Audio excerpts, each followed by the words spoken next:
Greetings, everyone. We have just entered the holiest time in the Christian calendar, Holy Week.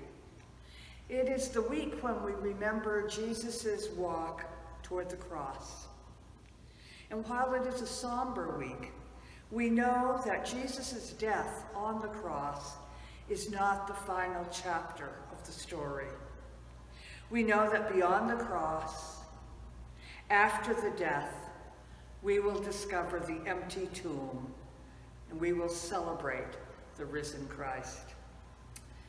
As a way of centering us during this week, each day I will offer a brief meditation on the events of that day in Jesus' last week.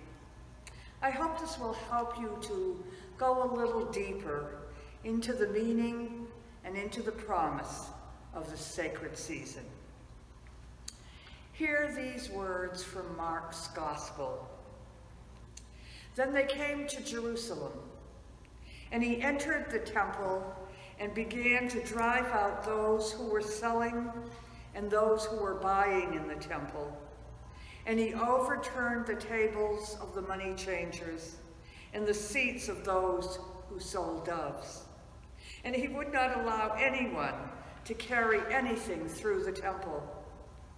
He was teaching and saying, "Is it not written, 'My house shall be called a house of prayer for all nations'? But you have made it a den of robbers."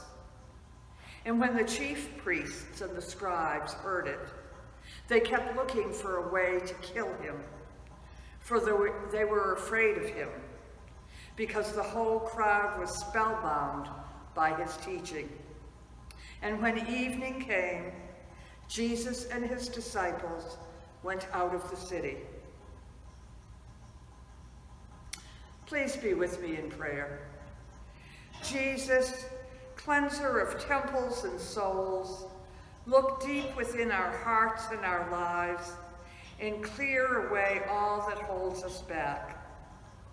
May our minds, spirits, and bodies be a temple that is open to your presence.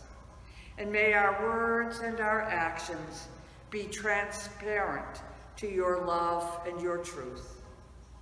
In a moment of silence, we sit before you and name those things for which we seek your cleaning and healing, so that we may be more faithful disciples.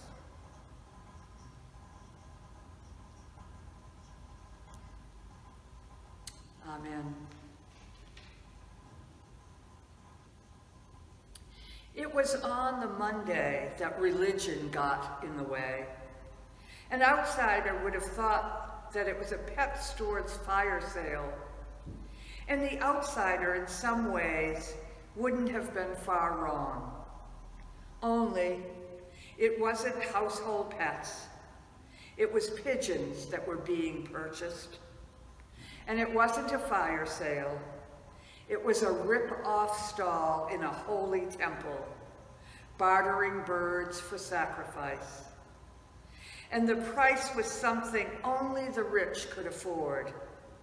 No discounts to students, retirees, the disabled, the mentally ill, or the unemployed. Then he, the holiest man on earth, went through the bizarre bazaar like a bull in a china shop. So the doves got liberated, and the pigeon sellers got angry, and the police went crazy, and the poor people clapped like mad, because he was making a sign that God was for everybody, not just for those who could afford him. He turned the tables on Monday, that day that religion got in the way. May your journey through Holy Week bring you closer to Christ.